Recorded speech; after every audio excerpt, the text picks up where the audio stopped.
Amanda, are you on? Thank you so much. So thank you. It's nice to see so many familiar faces and names. I think we've seen each other on Zoom more than we did in real life. So it's nice to see you. So great questions and great conversation, and agree with everything everyone's saying. Some things that are happening now that are tools are the Metro Chamber about 3 weeks ago was in that spot realizing we have so many amazing resources out there, but for that small business owner to navigate, where do I go and what's the latest, and how the governor said something today and I don't know if that changes what I did yesterday. So we really saw the need for just an aggregation of resource that is accurate and complete. So we launched about 2 weeks ago. It's called the Rapid Response Hub. You can get to it by either going to metrochamber.org, click it on the main page, or directly rapidresponse.metrochamber.org. And you will see there 3 really distinct sections. So one that is employer, which is from a stay-at-home order, what does it mean? Am I an essential business?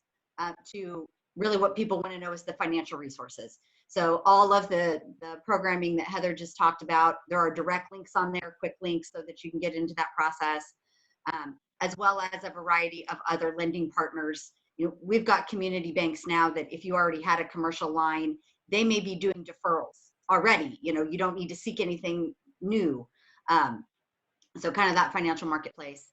Then there's a section there for employees. So a lot of questions about, is it better to lay off my team and have them have access to these benefits?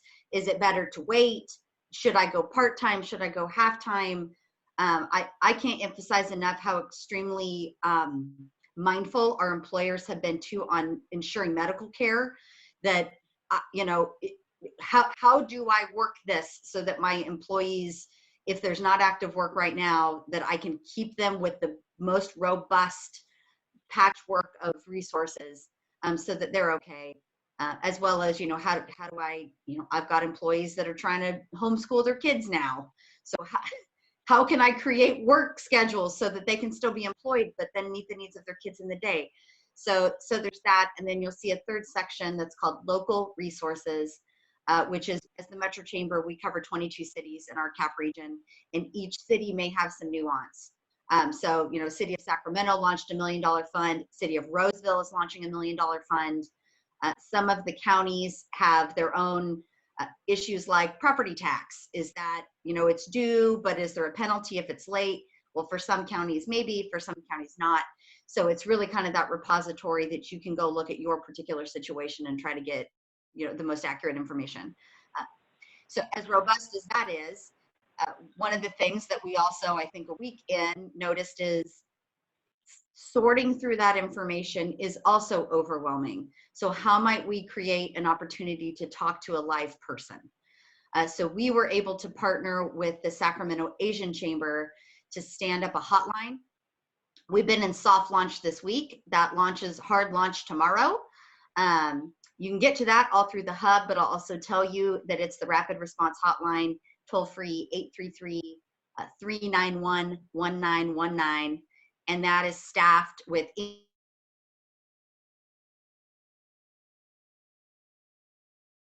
and say, hey, I'm trying to figure this out, or I have credit issues and I don't know that I can apply for anything. What do I do? Or I've seen my competitors open and I thought I wasn't essential, but they're doing it. So what, just all those real life questions that somebody just needs to talk through.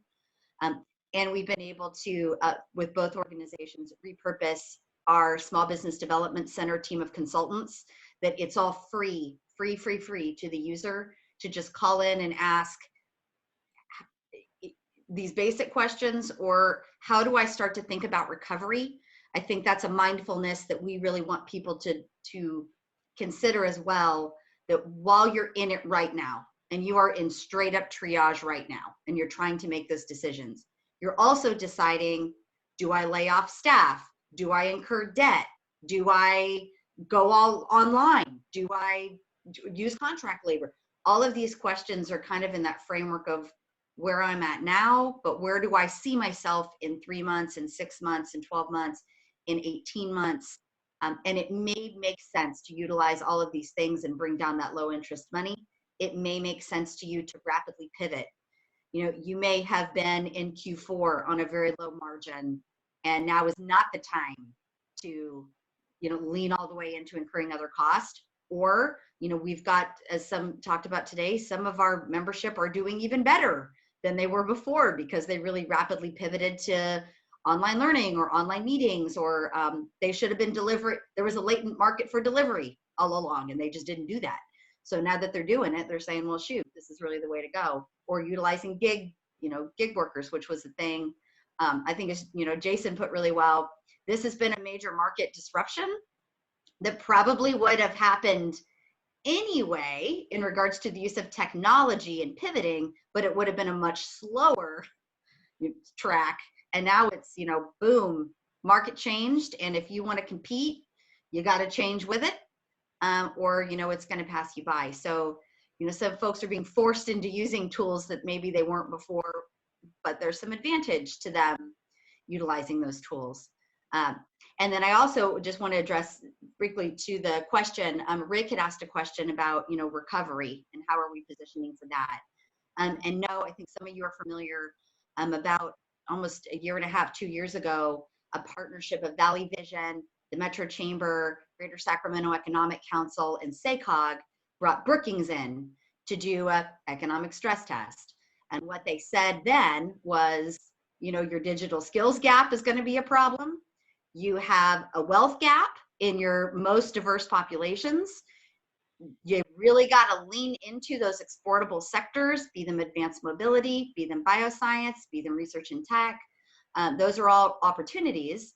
And it was really framed in we came back from the housing recession more slowly than our other sister regions. So, hey, we should probably do something about that.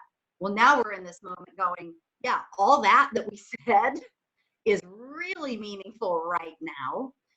And how might we, you know, not make a philosophical argument about a more robust economy, but let's have a real practical conversation about, you know, you will have retail, hospitality, some of these roles that just may not come back right now.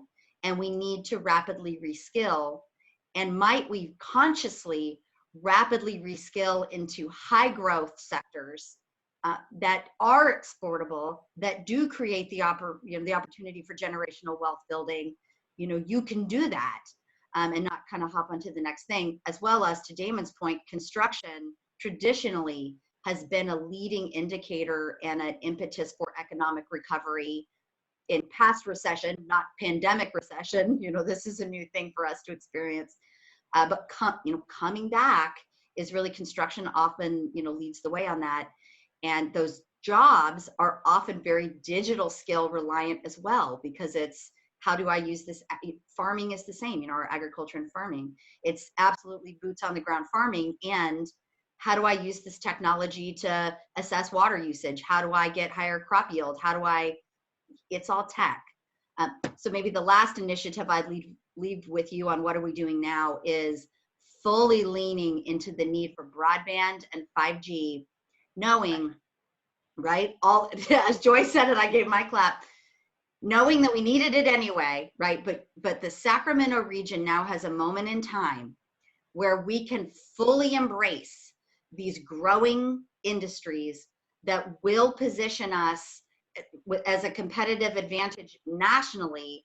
And the need for 5G broadband has business implications. It's telehealth, it's remote working, it's all of it. So how might we now create that infrastructure that not only meets our very current needs, but truly sets the Capital Region apart for the long term, in line with the Brookings research, in line with these high yield needs, while reskilling your workforce, really all in line with a very, you know, a real narrow play on who we want to be in the future, which will not only, you know, meet the needs of where we were in being more robust, but will give us the advantage to rapidly recover.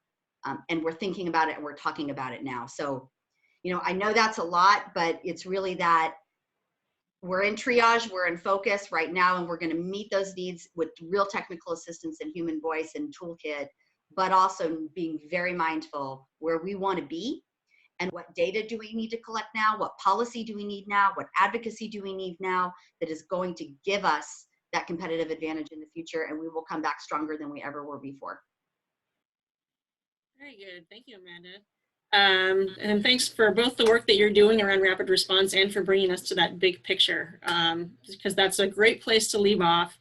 And, you know, Joy Hermsen and I were talking before the call and asking, what are the stories that we're going to tell about resiliency and about coming together and about changing systems in a way that benefits everybody? So I think, you know, it's a great to have the space to have that conversation while also acknowledging the real pain that people are in right now and working together to do what we can to meet people's needs that they're experiencing now.